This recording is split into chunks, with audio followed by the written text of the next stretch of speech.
অনেক বছর হলো ছেলেটারে দেখিনি।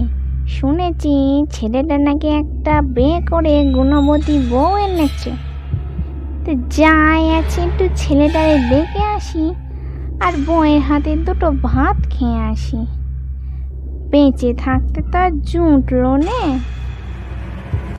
বৌমা, বৌমা, রাতকালে আমার শাশুড়ি তো নেই।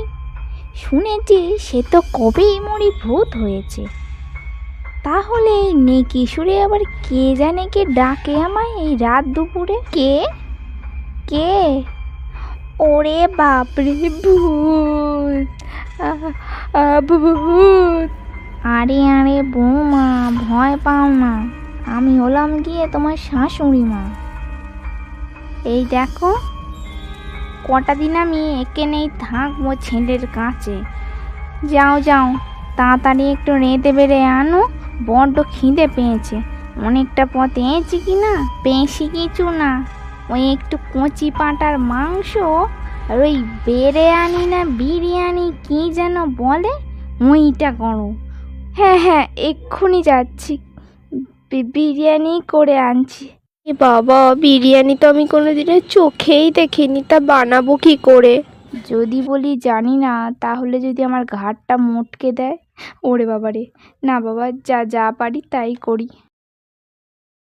এই নিন মা আপনার খাবার, বিরিয়ানি আর কচি পাঁঠার মাংস গোটা আছে। হ্যাঁ হ্যাঁ, খেয়ে নিন। দাও দাও, কখন থেকে বসে আছি, রান্না কেমন যেন বিড়ি বিড়ি গন্ধ বেরোচ্ছে, কোথা দিয়ে যে আসছে।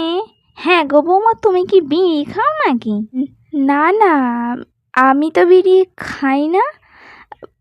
বোধহয় বিরিয়ানি থেকেই গন্ধটা আসছে। হ্যাঁ হ্যাঁ। এ কি, প্লেটে শুধু বিড়ি আর বিড়ি, বিরিয়ানিটা কোথায় শুনি?